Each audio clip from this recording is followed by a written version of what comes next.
Bismillahirrahmanirrahim. Assalamu alaikum dear students. I am Sirajuddin, your biology teacher from Peshawar Model School Boys 3. Your first lesson of online class is biology for grade 10.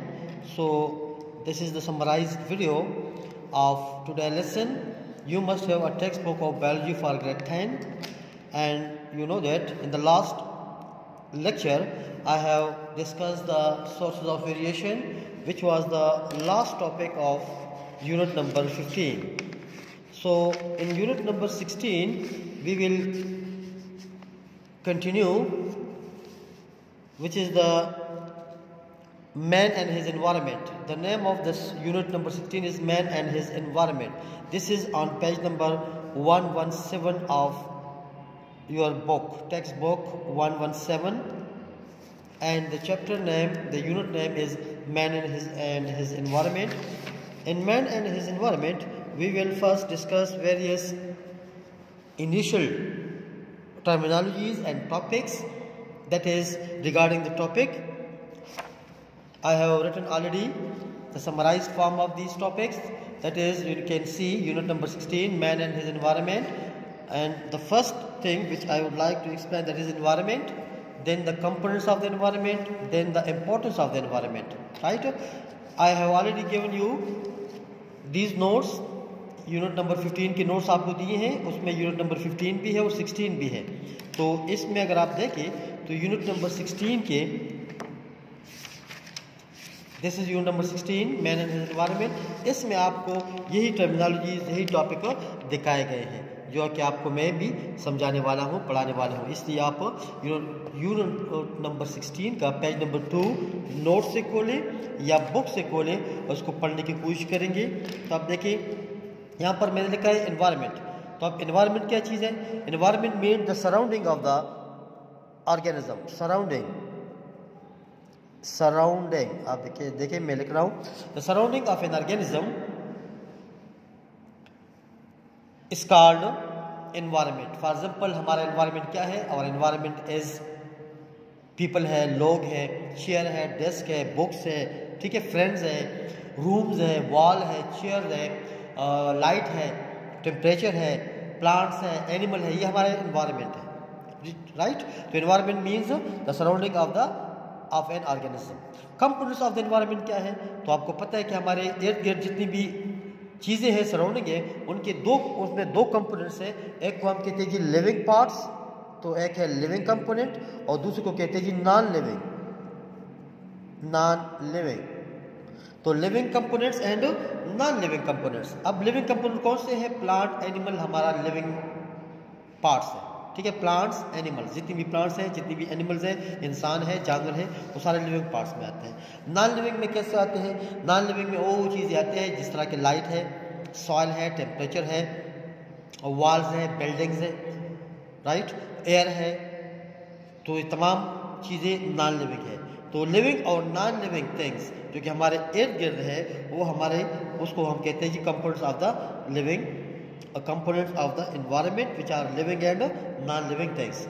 Next जो इसका heading होगा, that is importance of the environment, कि environment का importance क्या है. तो आपको पता है कि एनवायरनमेंट हमारा इर्द गिर्द का माहौल है. तो एनवायरनमेंट का इम्पोर्टेंस क्या है कि organism depend on environment to fulfil their needs. तो फर्स्ट एनवायरनमेंट क्या है? Needs, to fulfil needs, to fulfil the needs. अपनी ज़रूरियात को पूरी करने के लिए हम एनवायरनमेंट को इस्तेमाल करते हैं. हमें एनवायरनमेंट की अहमियत है, लाइट की हमें ज़रूरत है, टेम्परेचर की हमें ज़रूरत है, प्लांट्स की हमें ज़रूरत है, जानवरों की हमें ज़रूरत है. तो लिविंग और नॉन लिविंग की हमें ज़रूरत है, किस लिए? To fulfil our needs. दूसरा क्या है कि एनवायरनमेंट जो है, a healthy environment is absolutely necessary for well-being of all organisms including human beings. तो well-beings के लिए, well-being, फलाह बहबूद के लिए, एक दूसरे की फलाह बहबूद के लिए एनवायरनमेंट बहुत ज़रूरी है. कि अब प्लांट हमारे काम आते हैं, हम प्लांट के काम आते हैं, ठीक है. तो ये तमाम चीज़ों को हम कहते हैं जी, ये वेल बीइंग्स में आता है कि हम एक दूसरे की मदद करते हैं, एक दूसरे की ज़रूरियात को पूरी करते हैं. That is they are called well beings. दूसरा क्वेश्चन जो आप पढ़ेंगे that is called level of ecological organisation. Ecological organisation के मुख्तलिफ लेवल्स हैं। उसमें पहला लेवल है जी स्पीशीज, फिर population, community, ecosystem and biosphere. ये 5 लेवल्स है। इसके अलावा 4-5 शॉर्ट डेफिनेशन और भी है। तो स्पीशी क्या है? Species means species is a group of similar organisms that can interbreed and produce fertile offsprings. Oh, group of similar, it is a group of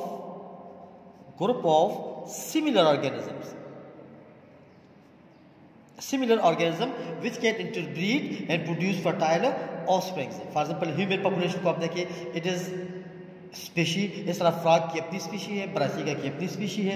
and a species member of the same species have the same needs and the same wants and the same needs, the same demands. उनका habitat एक जैसा होगा, उनका रहन सहन एक जैसा होगा, उनका ब्रीडिंग प्रोसेस एक जैसा होगा। तो स्पीशी क्या चीज़ है? Species is a group of similar organism that can breed and produce fertile offsprings, जो अपने बच्चे पैदा कर सकते हैं। लेकिन कौन से बच्चे? फर्टाइल। ये आपको इस से आपको मैं बता रहा हूँ। इस तरह दूसरा जो हमारा टॉपिक है या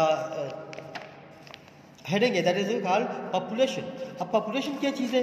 आपको पता होगा कि in ecosystem population can be defined as the group of individuals belonging to a same species living in the same place at the same time sharing the same resources. देखो, that group of people, that group of organisms which belong to a same species but living in the same area at the same time, back वक़्त जो एक ख़ास area में रहते हैं और एक ही किस्म की चीज़ों को शेयर करते हैं, उस ग्रुप ऑफ सेम स्पीशी के लोगों को कहते हैं population. For example, population of students in school, किसी स्कूल में बच्चों की population of frog in ponds, इस तरह population of pine trees in the forest, इस तरह population of orange trees in the forest. Next हमारा टॉपिक है कम्युनिटी। तो कम्युनिटी क्या चीज़ है? Community is the group of different population. अब देखिए यहाँ पर जो लफ्ज़ है different, the group of different populations living in the same area.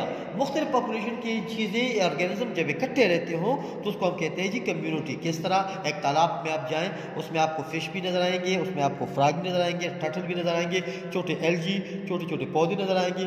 तो क्या करता है? That is a community. तो एग्जाम्पल क्या है? All fish, turtle, algae, plants and bacteria in the pond make a community।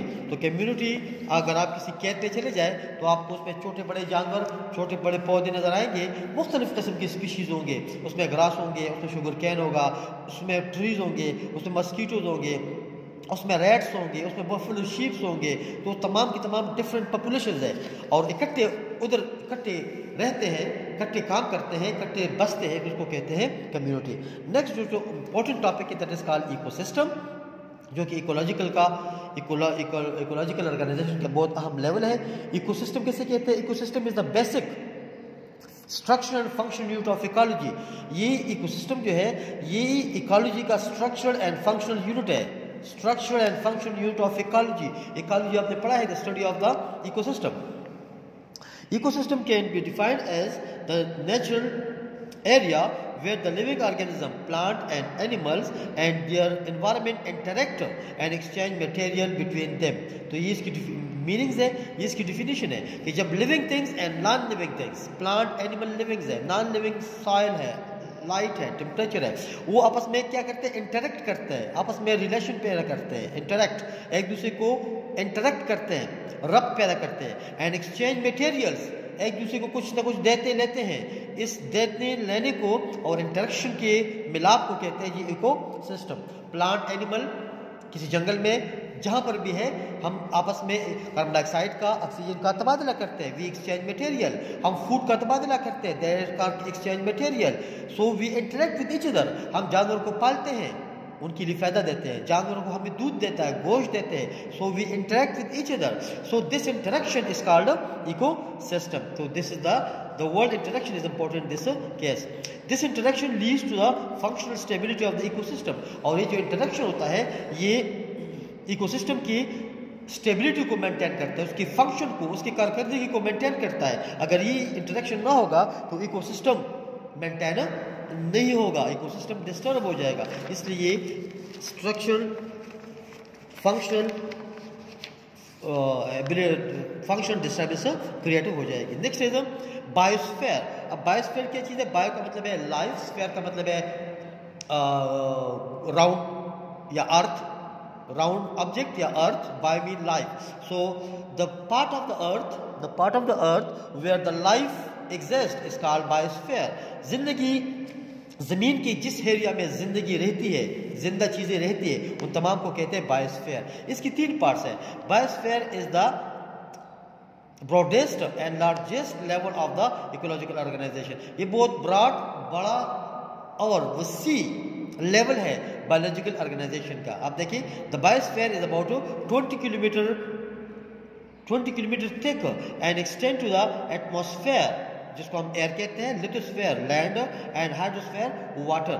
इस तरह एटमॉस्फेयर जो है, एटमॉस्फेयर जो कि हमारे इर्द गिर्द की हवा है, वो लिथोस्फीयर हमारी ज़मीन जिस पे हम रहते हैं, एंड हाइड्रोस्फीयर हमारी ज़मीन के अंदर जो पानी है, समंदर है, दरिया है, वो ये तमाम कंपोनेंट्स मिलके इससे बनता है जी बायोस्फीयर। और बायोस्फीयर तकरीबन 20 किलोमीटर के डिस्टेंस पे है, ज़मीन से नीचे ऊपर 20 किलोमीटर के। इसके मुख्तलिफ जोन्स हैं, उसमें एक जोन का नाम है जी एटमॉस्फेयर, दूसरे का नाम है जी लिथोस्फीयर, तीसरे का नाम है जी हाइड्रोस्फीयर। एटमॉस्फेयर किसे कहते हैं? Atmosphere is the gases around the earth, जिसमें oxygen, nitrogen, carbon dioxide gases है, हमारी हवा। Lithosphere is the land on which we survive, we live and we move. Hydrosphere is the water area of the earth. Water area, आपको पता है कि 70% जमीन की सरफेस को कवर किया है वाटर ने, इसलिए that is called hydrosphere. So biosphere has 3 components, atmosphere, lithosphere, hydrosphere. अल्लाह हाफिज, खुदा हाफिज, अस्सलाम वालेकुम, खुदा हाफिज।